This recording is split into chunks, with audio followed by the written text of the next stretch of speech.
Chickens here for the post-game summary from Mario vs. Waluigi. What just happened here? Oh my god. We got Mario going 6-0 against Waluigi of rank 1 in this group stage. Now, despite that, like, Mario's in rank 3, but he was fighting to stay away from rank 4.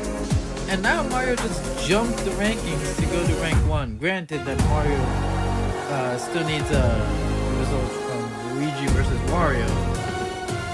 But that's still insane. He cleaned out Waluigi's goal differential and puts himself in first place. That's insane. Not to mention the amount of shots on goals in this match. Oh my.